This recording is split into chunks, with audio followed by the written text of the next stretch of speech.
Assalamualaikum warahmatullahi wabarakatuh. Bismillahirrahmanirrahim. Alhamdulillahi rabbil alamin. Wassalatu wassalamu ala nabiyyinal amin Muhammadin wa alihi wa sahbihi ajma'in, amma ba'du. Hadirin Bapak Ibu jamaah pengajian rahimakumullah. Pagi hari ini saya akan menjelaskan tentang malaikat sebagai ciri orang yang bertakwa. Yu'minuna bil ghaibi, pasti mempercayai dengan hal-hal yang gaib. Kata-kata gaib di situ adalah segala sesuatu yang tidak bisa ditembus oleh indera manusia. Mata manusia tidak bisa mampu menjangkau, telinga manusia tidak mampu menjangkau, penciuman manusia tidak mampu menjangkau, sampai akal pun tidak mampu menjangkau.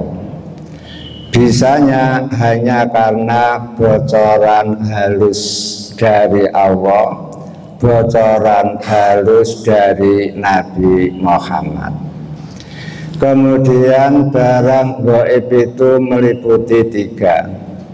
Pertama, informasi gaib, seperti panjenengan aktif melakukan qobliyah subuh. Mengapa? Karena pahalanya lebih baik daripada dunia seisinya. Walaupun panjenengan kerja keras membanting tulang, sampai wafat pun tidak mungkin punya kekayaan sepenuh bumi.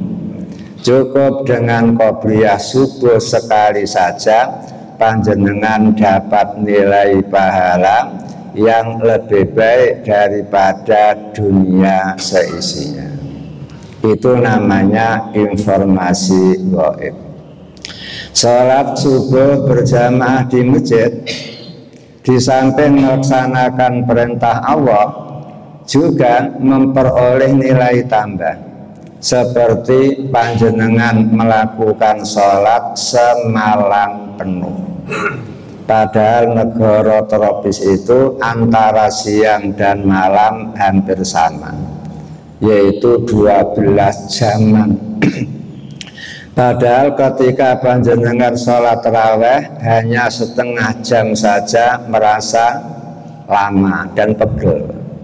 Namun sholat jamaah subuh hanya 4 menit, 5 menit, 6 menit sudah dapat pahala seperti sholat semalam penuh. Dan masih banyak contoh-contoh yang lain. Kemudian yang kedua, alam gaib, termasuk alam barzah. Itu hanya termasuk gaib saja. Kita faham gara-gara bocoran dari Allah, kita mengerti hanya karena bocoran dari Nabi Muhammad. Kemudian alam akhirat juga gaib, kita tahu karena bocoran. Kemudian yang ketiga, makhluk gaib, seperti arsy-Nya Allah di atas samudra yang paling atas sana. Kemudian kursi Allah, kemudian kolam Allah, pena Allah, kemudian surga neraka, semuanya itu makhluk gaib. Termasuk roh kita makhluk gaib, kemudian jin makhluk gaib, lalu malaikat pun makhluk gaib. Lah di sini saya akan menerangkan tentang malaikat. Ternyata kita sebagai orang mukmin wajib percaya bahwa Allah itu punya makhluk, punya hamba namanya malaikat. Malaikat itu isim jamak dari mufrad malakun, seorang malaikat, malakani dua malaikat, malaikatun beberapa malaikat. Berarti malaikat itu jumlahnya banyak. Lah kita wajib percaya bahwa malaikat itu bukan sekutunya Allah, bukan Tuhan kedua ketiga, namun malaikat adalah abdun min ibadillah, hamba-hamba Allah. Khalqun min makhlukatihi, malaikat adalah makhluk dari sekian banyak makhluk-makhluk Allah. Kemudian malaikat itu jenis apa itu? Nabi Muhammad memberi penjelasan di dalam hadis riwayat Imam Muslim. Beliau bersabda, khuliqatil malaikatu min nur, malaikat diciptakan dari cahaya. Cahaya apa? Sekarang banyak kan orang punya mercon, ketika disulut, ketika melayang di atas bisa membentuk bangunan, membentuk payung, membentuk yang lain. Itu baru manusia. Kemudian bagaimana kalau Allah yang mendesain? Berarti malaikat diciptakan dari cahaya. Wa khuliqal jannu mim marijin minar, sedangkan jin diciptakan oleh Allah dari kobaran api. Wa khuliqa Adamu mimma nusifalakum, sedangkan Nabi Adam diciptakan oleh Allah dari sesuatu yang sudah dijelaskan oleh Allah kepada panjenengan, yaitu mintinen, dari tanah. Lah dari sini bisa disimpulkan makhluk sederajat itu pertama malaikat, kedua jin, ketiga manusia. Kemudian di dalam Allah menciptakan malaikat beda dengan yang lain, sehingga di dalam surat Fatir, surat yang ke-35 ayat 1, Alhamdulillah fatiris samawati wal ard ja'ilil malaikati rusulan uli ajnihatin masna wa sulasa wa ruba yazidu fil khalqi ma yasa innallaha ala kulli syai'in qadir. Artinya, alhamdulillah segala puji itu milik Allah. Yang berhak dan yang pantas untuk dipuji itu Allah. Mengapa? Karena birruhu mustamirun, kebaikan Allah itu terus menerus, Pak. Manusia durhaka ya tetap dikasih rahmat oleh Allah, orang taat ya dikasih. Makanya pantas kalau Allah itu dipuji-puji. Beda dengan manusia, kadang-kadang baik, kadang-kadang tidak baik, sehingga kurang pas untuk dipuji.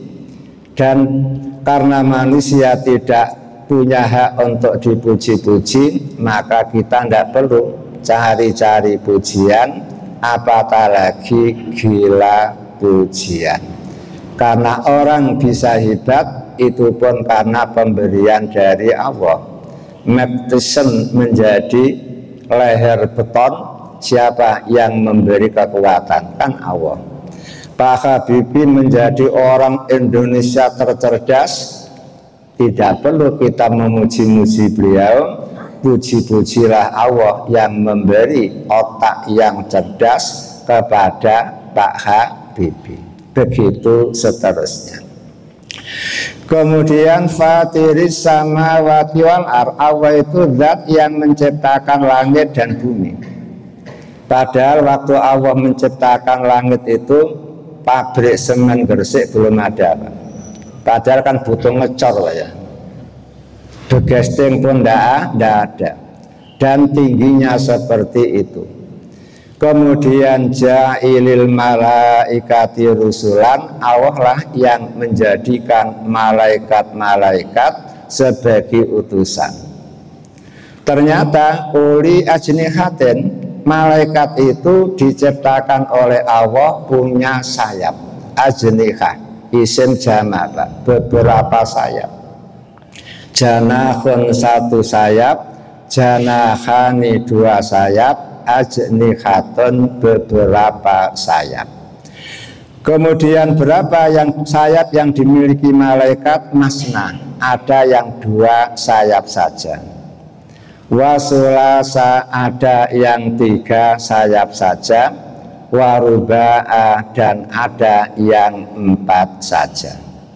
Namun yazidu fil khalqi ma yasa, Allah akan menambahi di dalam ciptaannya sesuatu yang dikehendaki. Sehingga malaikat Jibril menurut Nabi Muhammad dalam hadis Bukhari dan Muslim itu mempunyai 600 sayap. Jibril mempunyai 600 sayap. Satu sayap dibentangkan ke ujung timur, pas. Satu sayap dibentangkan ke ujung barat, bumi itu dalam genggamannya begini. Seperti panjenengan menggenggam sebutir telur.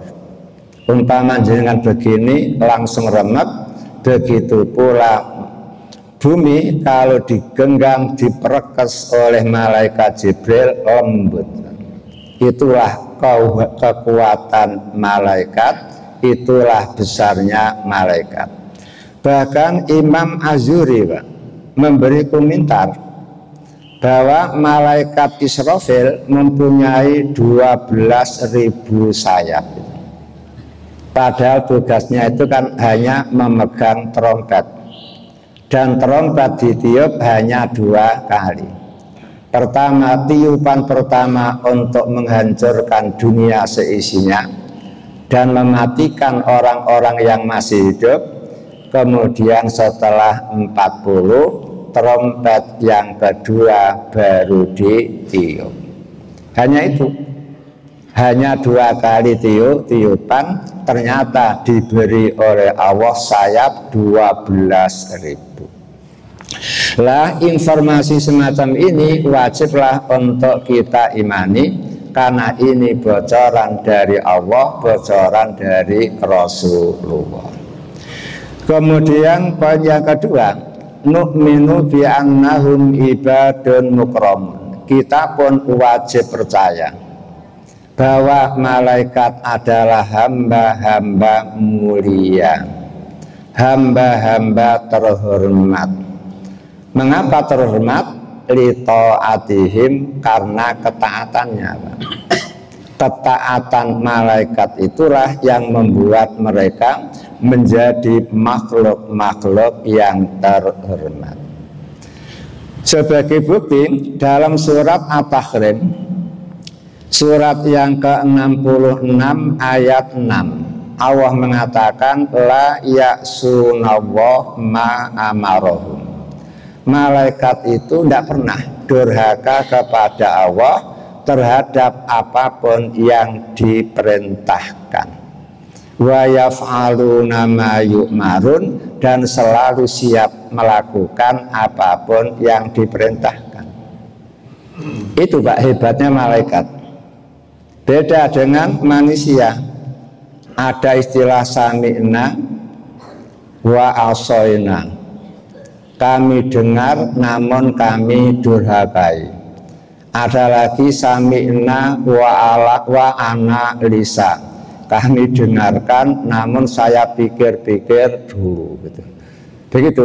Jarang yang sami'na wa ata'na, kami dengarkan dan kami siap melaksanakan. Kalau malaikat tidak perlu menganalisa, yang penting Allah yang menyuruh, oke, kerjakan. Lah karena ketaatan malaikat semacam itulah maka mengangkat mereka menjadi mukram, makhluk-makhluk terhormat.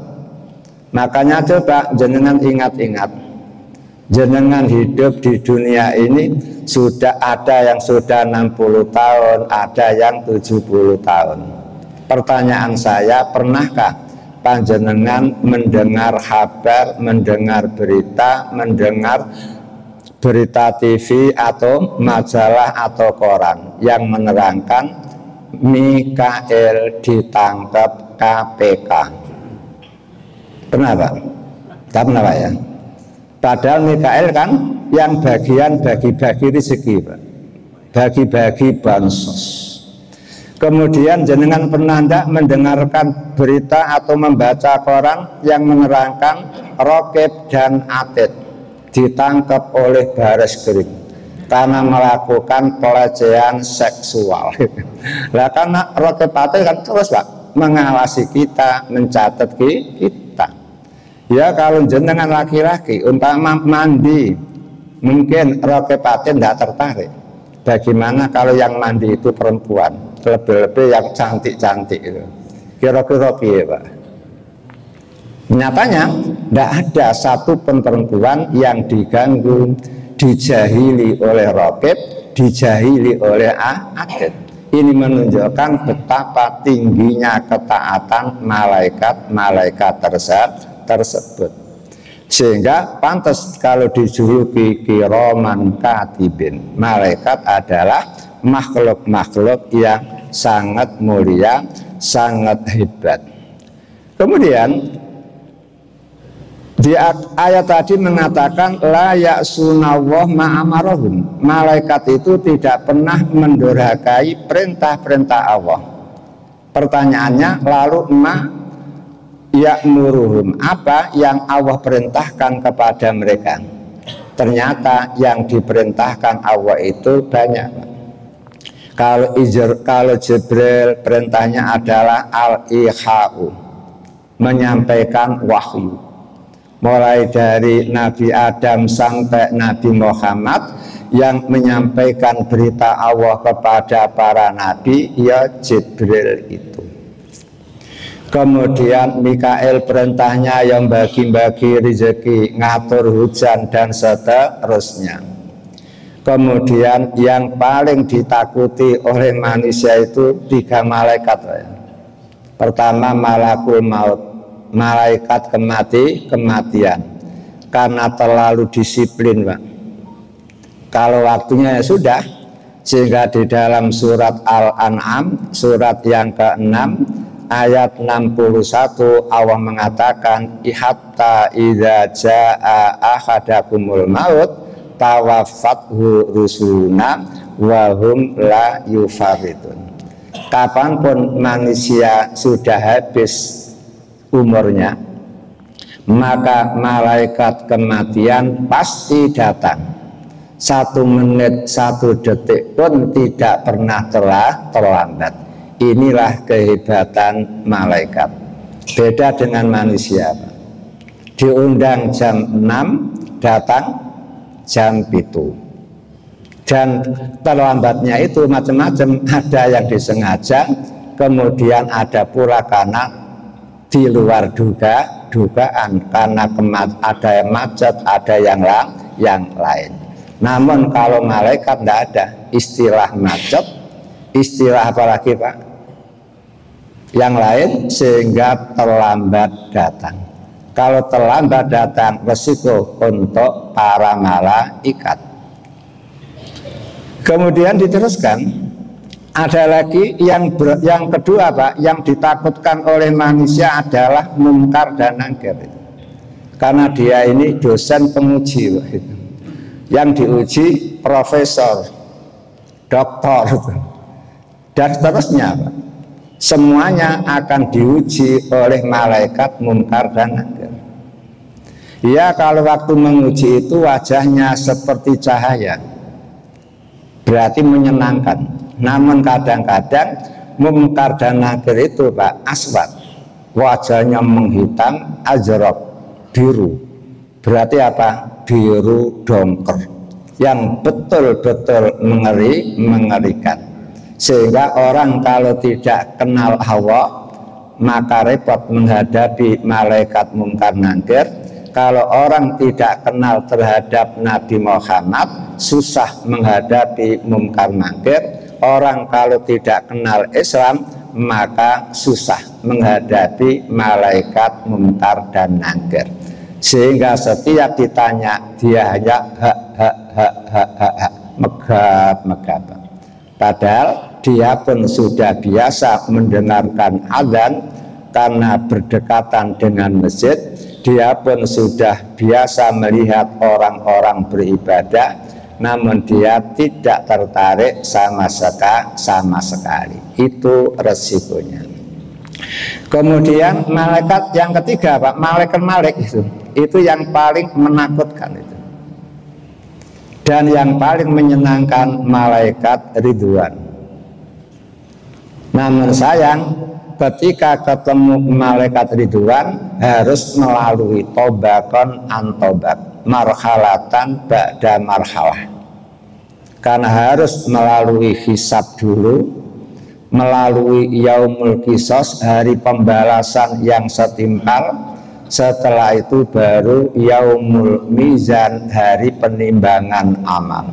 Setelah kezaliman dia terhadap orang lain sudah dibalas total, lalu sisa amalnya berapa baru ditimbang. Rumusnya fa'amma man sakulat mawazinu fahuwa fi 'isatir radiyah. Kalau amal baiknya masih berat dibanding dengan amal buruknya, maka amal buruk dimaafkan oleh Allah lalu diponis surga.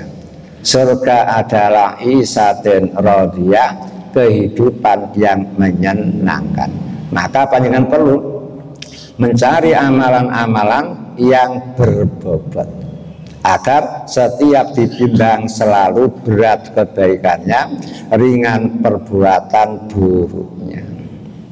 Dan masih banyak lagi. Sehingga kalau Al-Quran mengatakan malaikat itu rusulan, ada yang menjadi utusan-utusan Allah, utusan untuk kebaikan, utusan untuk keburukan.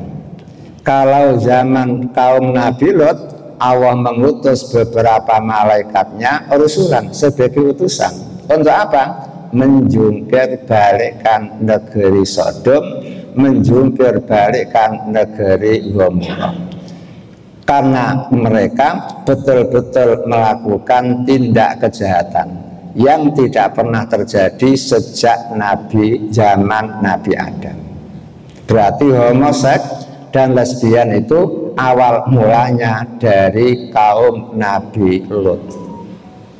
Sehingga hingga sekarang apabila ada orang melakukan homoseks, kaum Nabi Lot dapat kiriman dosa, dapat tambahan dosa. Sama dengan Qabil, setiap ada pembunuhan dengan keadaan zalim, maka Qabil anaknya Nabi Adam dapat tambahan darah, dapat tambahan dosa. Maka di dalam hidup bermasyarakat, panjenengan jangan sekali-kali melakukan keburukan. Karena resiko bila ditiru menjadi keburukan yang jariah, yang dosanya mengalir. Maka tampakkan sajalah perbuatan-perbuatan baik. Syukur-syukur ada yang meniru, itu merupakan jariah untuk panjenengan. Kemudian ada pula malaikat katibin yang ditugasi oleh Allah untuk apa? Mencatat ucapan kita, mencatat perilaku kita, mencatat keadaan kita, sehat sakit kita, mencatat rezeki kita itu. Sehingga ini dari mana? Kok tahu-tahu dapat kiriman sekian miliar, sekian triliun itu. Seperti teknologi zaman sekarang bisa melihat itu semua. Ternyata malaikat lebih awal bisa mengetahui itu semua. Kemudian ada pula yang hafadhah, malaikat yang diberi tugas untuk menjaga dan mengawasi manusia. Sehingga Nabi Muhammad mengatakan ya ta'aqabuna alaikum malaikatun nahar wa malaikatul lail. Tiap malam kita ini Pak terus dijaga oleh malaikat, diawasi oleh malaikat. Dan malaikat bekerja menjaga kita itu hanya 2 shift. Ada shift malam, ada shift siang. Shift malam datang waktu asar, kemudian naik kembali menghadap Allah waktu subuh ini. Kemudian shift siang datang pada waktu subuh, kemudian naik kembali ke langit pada waktu asar. Makanya inna Qur'anal fajri kana mashuda. Sesungguhnya Quran subuh, artinya sholat subuh disebut Quran Pak, karena walaupun rakaatnya hanya 2 namun bacaan Qurannya panjang, sehingga disebut Qur'anal fajri. Sehingga kalau jenengan sholat subuh jangan membaca kulhu Pak, itu. Jangan membaca trio kul, tapi bacalah Baqarah, bacalah Ali Imran, begitu panjang. Mas'udan disaksikan oleh malaikat shift awal, shift siang, shift malam, shift siang itu kumpul di waktu subuh. Begitu pula waktu asar itu pun kumpulnya malaikat penjaga siang, penjaga malam. Dan ingat, malaikat penjaga malam ketika subuh naik ke langit, kemudian menghadap Allah. Ketika menghadap Allah, Allah pun tanya, wahai malaikat, apa yang dilakukan oleh manusia ketika kamu datang dan ketika kamu pulang? Mereka jawabnya hanya 2 Pak. Ya Allah, ketika kami datang di waktu asar, hamba engkau sedang sholat asar. Ketika kami naik ke sini, hamba engkau sedang melakukan sholat jamaah subuh. Hanya itu. Makanya jenengan jangan membuat repot malaikat. Mengapa repot? Sebagian sudah sholat subuh, sebagian masih tidur. Itu kan membuat repot Pak. Nanti malaikatnya, oh untuk warga PP Legi semua sudah sholat subuh ya Allah, sementara sebelahnya masih tidur, belum sholat, Pak. Kan bertele-tele. Begitu pula di waktu asar. Sehingga sholat telah tepat waktu atau sholat telah di awal waktu. Kemudian ada lagi malaikat yang diberi tugas untuk memikul arsy Allah. Sehingga dalam surat Al-Haqqah, surat yang ke-69 ayat 17, wa yahmilu arsya rabbika fawqahum yauma idzin samaniyah. Pada hari itu arsy Allah dipikul oleh 8 malaikat. Padahal arsy Allah itu Pak makhluk terbesar Pak. Nomor 1 kursinya Allah itu makhluk terbesar nomor 2. Begitu, sehingga Nabi Muhammad pernah mengatakan kursinya Allah kalau dibanding dengan arsy-nya Allah seperti cincin dilemparkan di pantai. Berarti pantai itulah namanya arsy-nya Allah, cincin itu hanya kursinya Allah. Sedangkan bumi dibanding dengan kursi Allah, maka bumi seperti cincin saja, kemudian kursi Allah seperti pantai. Berarti kan luar biasa. Makanya wasi'a kursiyuhus samawati wal ardh. Kursinya Allah itu meliputi langit dan meliputi bumi. Berarti semuanya tertutup oleh kursinya Allah Ta'ala. Itu makhluk-makhluk yang maha besar. Kemudian setelah kita tahu bahwa malaikat itu punya tugas masing-masing, kemudian apa tambahan aktivitas para malaikat itu? Karena mereka sudah punya job-job kerja tersendiri.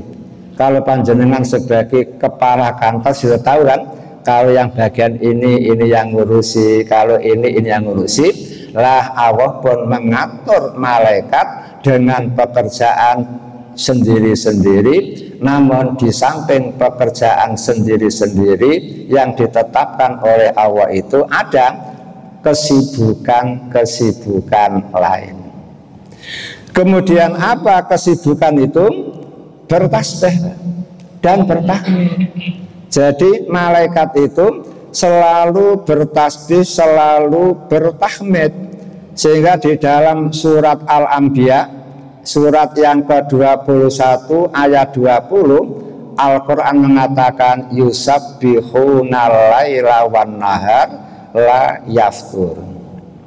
Malaikat itu terus menerus bertasbih kepada Allah, bertahmid kepada Allah, siang plus malam, la yaftur, tidak pernah kendor.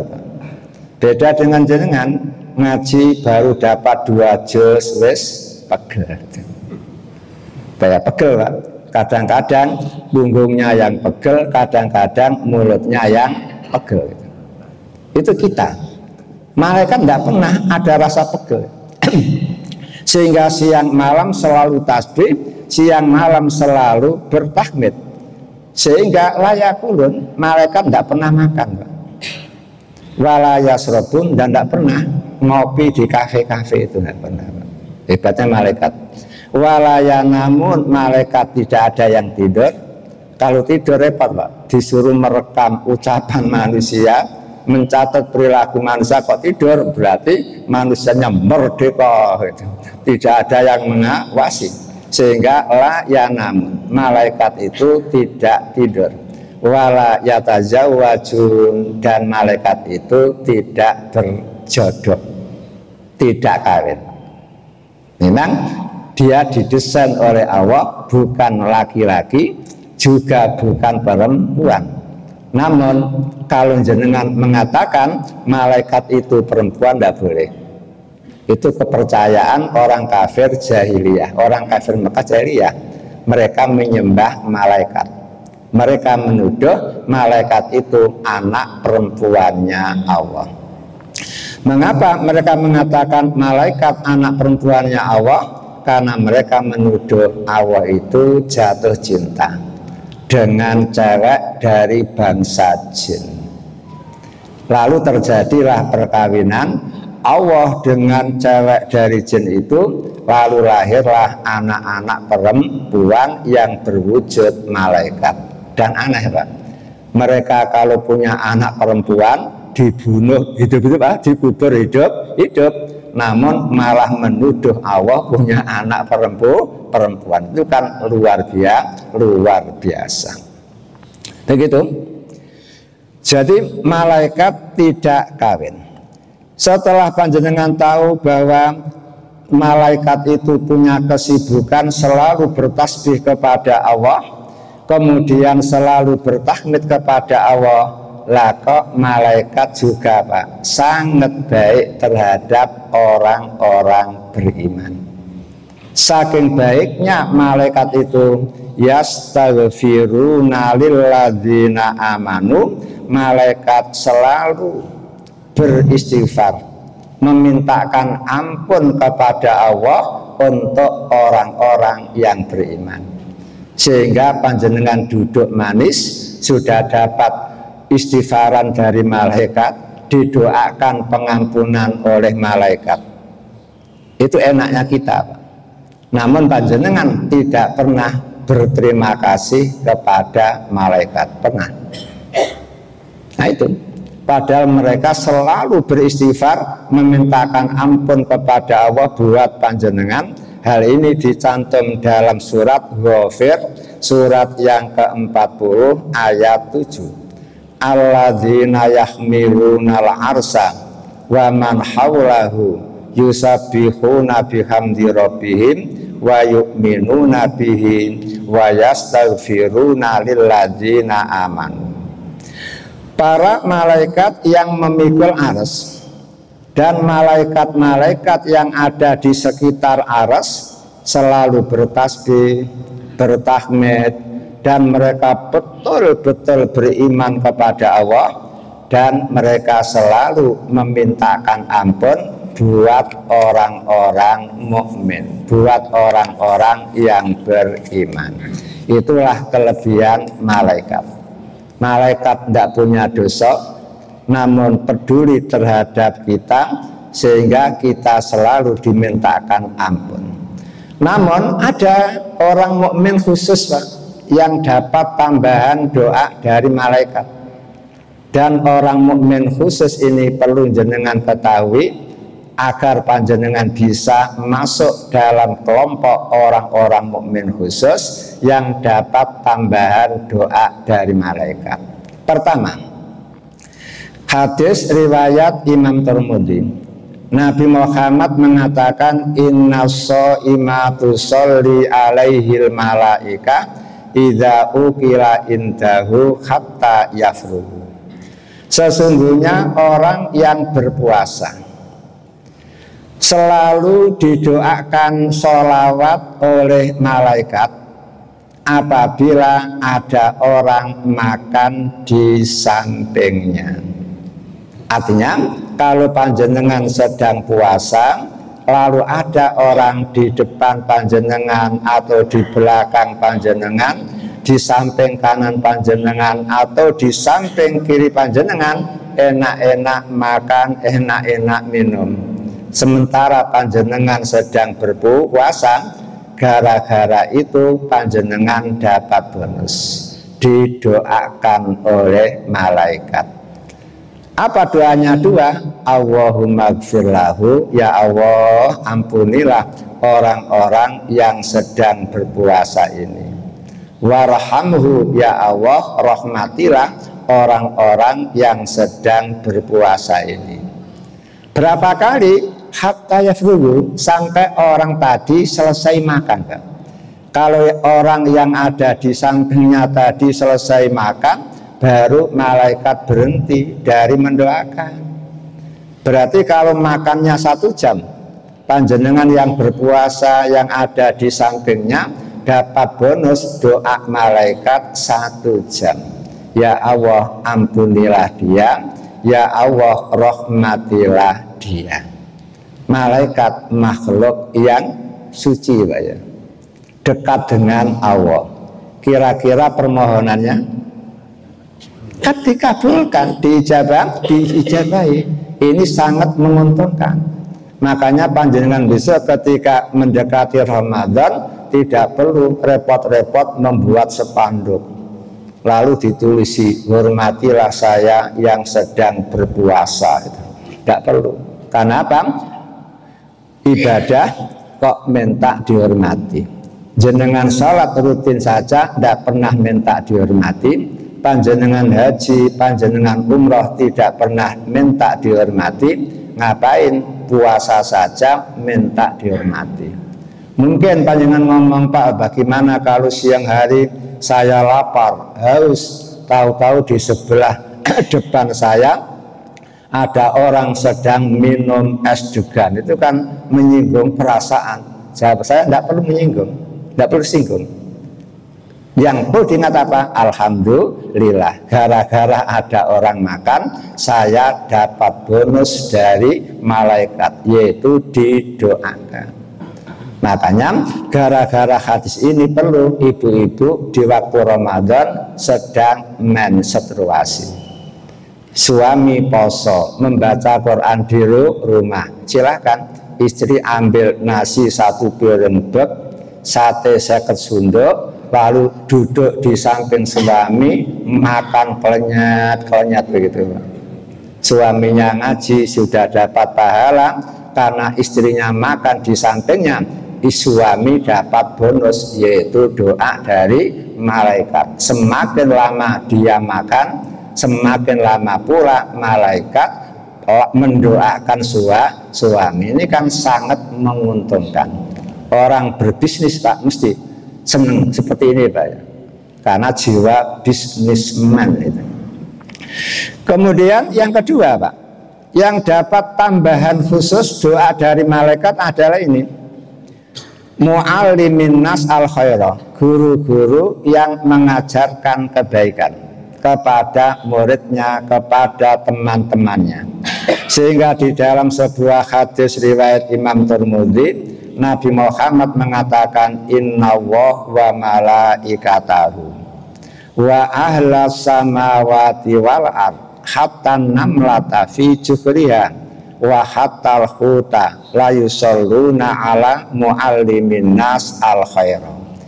Sesungguhnya Allah, malaikat-malaikat Allah, penduduk langit, penduduk bumi, sampai semut yang ada di sarangnya, sampai ikan yang ada di laut, semuanya berdoa untuk para pengajar, para guru, para ustadz yang mengajarkan kebaikan-kebaikan kepada manusia. Loh, Pak, Allah bersolawat, Pak. Artinya apa?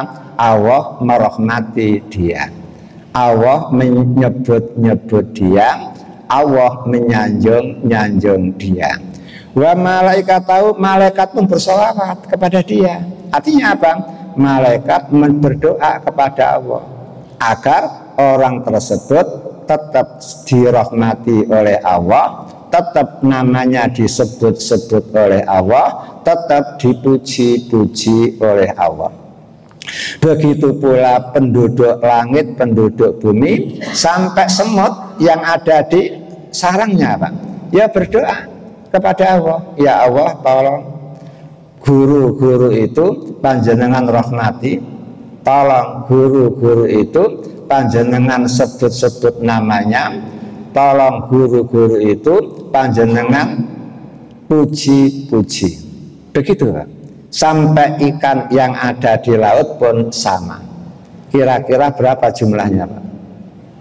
Tidak bisa terhitung, kan? Ini menunjukkan betapa hebatnya orang-orang yang mau mengajarkan kebaikan kepada sesama. Maka panjenengan pun harus, walaupun profesi panjenengan tidak sebagai guru, tapi kan bisa menyampaikan ilmu, menyalurkan ilmu yang panjenengan miliki kepada orang lain. Asalkan khair, Pak, ilmu yang baik. Jangan mengajarkan cara mencuri pulsa, cara mengembat ATM, itu jangan, Pak. Jangan diajarkan, walaupun umpama panjenengan tahu teorinya itu. Karena panjenengan polisi menginterogasi penjahat ya, kemudian jenengan tanya, kamu kok bisa mencuri seperti ini? Kan ngobrol semuanya itu, Pak. Walaupun panjenengan tahu teori-teori, jangan sekali-kali diajarkan kepada orang lain. Bila diajarkan dan dipraktekkan, itu jariah. Jariah dosa. Itu kan luar biasa resikonya. Bukankah ulama-ulama kita menyimpulkan tuba liman mata walam yamut ajruhu. Bahagialah orang yang wafat namun pahalanya tidak wafat. Summa wailun fawailun, lalu celaka liman mata walam yamut wijruhu. Celaka orang yang sudah mati namun dosanya tidak mati. Nah, itu kan celaka, Pak. Seperti Qabil itu, setiap ada terjadi pembunuhan maka Qabil dapat kiriman darah, kiriman dosa. Maka panjenengan pun begitu. Kalau melakukan kebaikan silahkan matching, bisa dilihat orang sehingga bisa ditiru. Namun kalau kok terpaksa melakukan kejahatan, jangan sampai kelihatan siapapun. Masuklah di lubang semut itu, agar tidak ada yang tahu, agar tidak ada yang meniru. Kemudian yang ketiga, yang berikutnya, Pak, yang ketiga adalah orang yang habis sholat lalu mau duduk zikir kepada Allah atau duduk mendengarkan kajian semacam ini. Selama panjenengan duduk di tempat mushola, di tempat sholat ini, maka malaikat bersolawat kepada panjenengan. Hadis riwayat Imam Bukhari, Nabi Muhammad mengatakan, al malaikatu tusolli ala akhadikum madama fi musallahu alladzi shallafi malam yuhdis. Taqulu Allahumma gfir lahu Allahumma arhamhu. Para malaikat, Pak, selalu bersolawat kepada salah seorang dari panjenengan selama panjenengan tetap duduk di tempat sholat panjenengan. Duduk untuk maca Quran boleh, duduk untuk zikir boleh, duduk untuk mendengarkan kajian semacam ini. Terus saja, kalau pengajiannya 1 jam berarti panjenengan duduk 1 jam, panjenengan dapat sholawat dari malaikat 1 jam. Malam yudis, selama jenengan belum batal.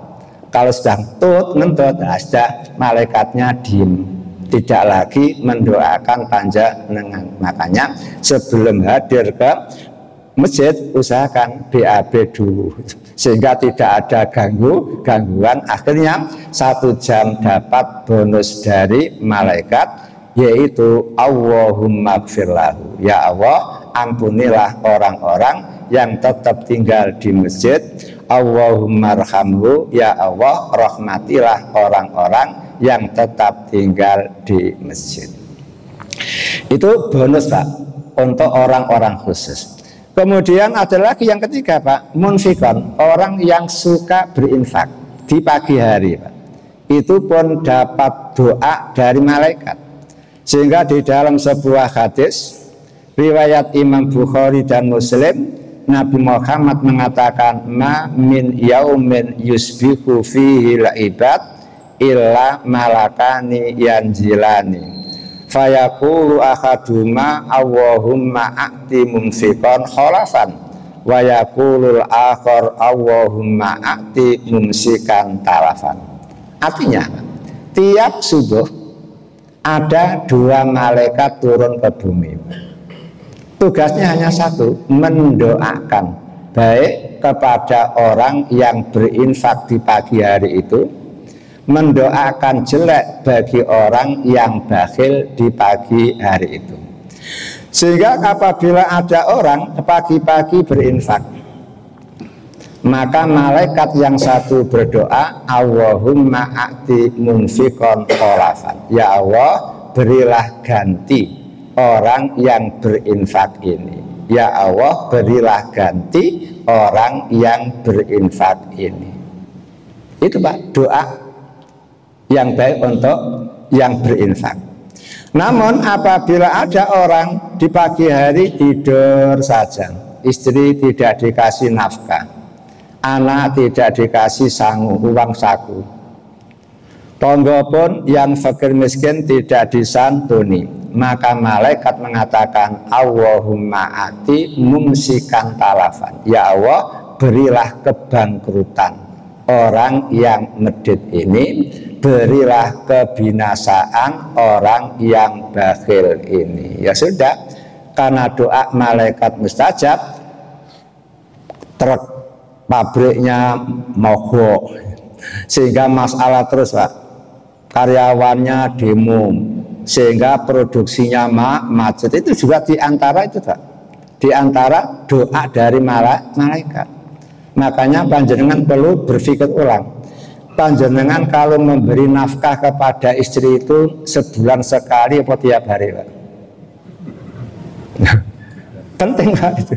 Kan katanya beribadah dengan ikhlas, beribadah dengan tuntas, beribadah dengan cerdas. Lah kalau jenengan memberi nafkah kepada istri sebulan sekali, pas gajian langsung dek ini jatah makan 1 bulan. Kalau di pagi hari jenengan dapat doa malaikat 1 kali toh. Coba kalau tiap hari dek ini belanja untuk hari ini, malaikatnya mendoakan. Besok jenengan ngomong lagi, dek ini belanja untuk hari ini. Berarti panjenengan dapat bonus, dapat doa 30 hari loh, 30 kali, Pak. Begitu. Mungkin jangan ngomong, Pak, nyonya enggak seneng, Pak, itu kok cerit. Yang diseneng adalah brol. Sekali sudah dia yang ngatur, dia yang mengurusi, bebas itu. Iya, mereka seneng tapi jenengan seneng karena hanya dapat doa 1 kali. Makanya ada teori kalau istri memang minta 1 bulan sekali kasih nafkah bayar, namun usahakan uang saku anak itu harus apa? Harian. Dan kalau memberi pagi hari, karena pas malaikatnya masih turun di bumi sehingga masih sempat mendoakan panjenengan. Lah kalau cucu sudah kalau anak sudah tidak punya sehingga tidak beri jajan kepada anaknya, sudah sambil pergi ke masjid untuk sholat subuh bawa duit. Bila ketemu orang fakir dikasihkan. Kalau tidak ketemu ya dimasukkan di kotak masjid, sama itu, sama. Berarti dapat bonus doa dari malaikat. Kemudian ada lagi Pak, malaikat yang bertugas untuk pemberi nilai Pak. Seperti wali kelas lah itu, mencatat nilai-nilai rapot itu ada.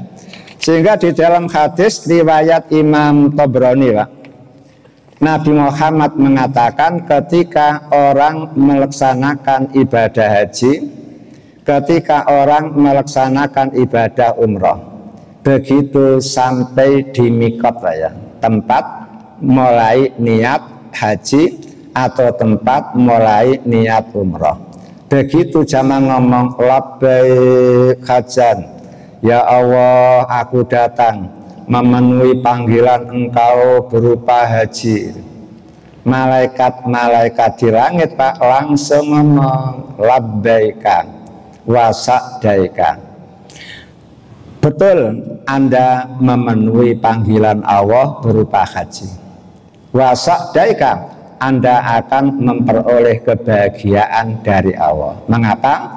Zaduka thayyibun, perbekalan kamu dari hasil usaha yang thayyib, perbekalan Anda dari kerja yang thayyib, dari barang-barang yang thayyib. Wa rakhilatuka thayyibatun, bagus karena kendaraan kamu pun dari hasil yang halal.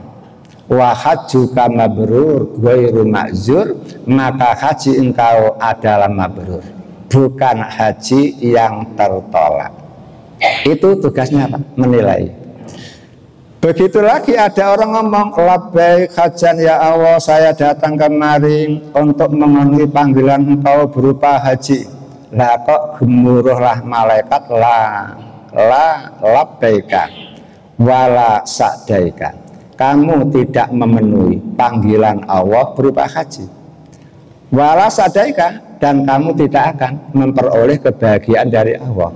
Mengapa? Zaduka haram, perbekalan kamu dari hasil yang haram, wa rakhilatuka haramun, kendaraan kamu dari hasil yang haram, fahajjuka ma'zur, haji kamu tertolak, ghairu mabrur, tidak mabrur. Bapak. Jadi malaikat cepat Pak. Kalau KPK menangkap koruptor Pak, harus ada 2 bukti dulu Pak. Kalau sudah ada 2 bukti baru apa? Berani menangkap. Malaikat tidak usah bukti Pak, orang ngomong langsung dijawab mabrur, kamu betul-betul memenuhi syarat itu, sehingga hajimu mabrur. Namun ketika yang lain mengatakan labbaika hajan, ya sudah, dia ditajab oleh malaikat, kamu tidak memenuhi panggilan Allah berupa haji, dan kamu tidak akan memperoleh kebahagiaan dari Allah karena perbekalan kamu dari hasil haram, kemudian kendaraan kamu dari hasil yang haram, maka haji kamu tertolak. Gara-gara hadis ini Pak, saya pernah ketemu teman lalu tanya, Pak, saya ini punya sumber ekonomi 3 macam Pak, A ini, 2 ini, B, C ini, coba dari 3 sumber ekonomi itu mana yang paling bersih Pak? Begitu Pak. Nah untuk apa itu? Saya tabung untuk haji. Dan ketika labbaik langsung, yo bener kamu memenuhi panggilan Allah kan begitu. Nah artinya apa? Usahakan panjenengan harus betul-betul selektif di dalam mencari ekonomi. Mengapa demikian? Karena rezeki itu sudah ditulis ketika panjenengan di perut ibu, ketika umur 4 bulan. Tidak akan orang yang ditakdirkan sugih oleh Allah dengan cara halalan thayyibah tetap sugih, Pak. Namun kalau orang ditakdirkan tidak sugih, walaupun dia korupsi, ya kembali kepada tidak sugih. Tidak percaya, tanya Mas Jayus lah Dayus, Pak. Zaman dulu pegawai pajak gitu. Itu kan kembali karena baru menjadi pegawai negeri 3 tahun langsung sugih gitu. Setelah konangan, oh ternyata hasil itu akhirnya apa? Ya kembali kepada takdir fakir. Makanya carilah rezeki sehalal-halal mungkin, carilah rezeki sebaik-baik mungkin. Karena apa? Kejujuran panjenengan tidak akan mengurangi ketentuan Allah. Kalau jenengan ditentukan sugih, tetap sugih, walaupun dengan cara sejujur-jujurnya. Lah kemudian yang terakhir, Pak, setelah kita tahu bahwa malaikat itu hamba Allah yang mulia, karena ketaatannya kepada Allah luar biasa, maka panjenengan perlu pertama beriman dengan adanya malaikat, kedua memuliakan malaikat. Bagaimana caranya memuliakan? Nabi Muhammad mengatakan iyyakum wa ta'ariyah, wahai orang Islam, janganlah kalian telanjang, walaupun di rumah sendiri, walaupun di kamar sendirian, jangan telanjang. Mengapa? Fa inna ma'akum man la yufariqukum, karena kalian ini selalu disertai oleh makhluk yang tidak pernah berpisah dari panjenengan. Siapa itu? Malaikat Raqib Atid. Depan ada lagi satu malaikat, belakang satu malaikat. Itu tidak pernah lepas dari kita, Pak. Maka walaupun panjenengan di kamar seorang diri, jangan telanjang. Kalau telanjang berarti apa? Tidak memuliakan malaikat. Akrimuhum, muliakan, kata Nabi mereka, kecuali di waktu mandi, kecuali di waktu BAB, kecuali di waktu kumpul sama istri. Itu malaikat tidak meliput gitu. Iya, tapi tetap tahu, Pak. Tetap tahu, Pak, tahu, ya, tahu, tetap tercatat, namun tidak seperti dalam keadaan yang itu. Kemudian yang kedua, jaga kebersihan badan. Mengapa? Nabi Muhammad mengatakan innal malaikata tata'adza kama yata'adza bihin nasu. Malaikat itu merasa tidak enak, terganggu, seperti manusia juga merasa terganggu. Gara-gara itu maka Nabi Muhammad tidak mau, Pak, makan berambang mentah. Mengapa? Karena Nabi kapan saja ketemu Jibril. Nah, kalau makan makanan yang berbau tajam, nanti kan ganggu Mas Jibril. Kan begitu kan? Sehingga Nabi menjaga. Kemudian mandi ya betul-betul mandi bersih. Sehingga malaikat senang mendekat. Sehingga Nabi Muhammad mengatakan setiap manusia itu lahu qarinani. Setiap manusia ada 2 yang menyertai. Satu qarinun minal malaikah, satu qarin lah teman dari malaikat. Wa qarinun minal jinni, dan satu teman dari jin. Bila panjenengan dalam keadaan wangi, bersih, yang nempel malaikat lah, jinnya agak menjauh. Namun kalau kondisi panjenengan kok junub, malaikat agak menjauh, jin mendekat. Kondisi panjenengan belum mandi, malaikat agak menjauh, kemudian jin nempel. Makanya orang kalau sudah gila lalu masuk ke pasar, Pak, berarti apa, Pak? Ya, malaikatnya menjauh, setannya yang nempel terus, sehingga semakin masuk pasar semakin kotor badannya, sehingga malaikat menjauh. Akhirnya susah untuk diruqyah karena malaikatnya sudah menjauh. Berarti silakan panjenengan jaga hormati malaikat dengan cara yang semacam itu. Hadirin yang berbahagia, sekian, mari kita akhiri dengan doa kafaratul majlis. Subhanakallahumma wa bihamdika asyhadu an la ilaha illa anta astaghfiruka wa atubu ilaik. Walhamdulillahi rabbil alamin wal afu minkum. Assalamualaikum warahmatullahi wabarakatuh.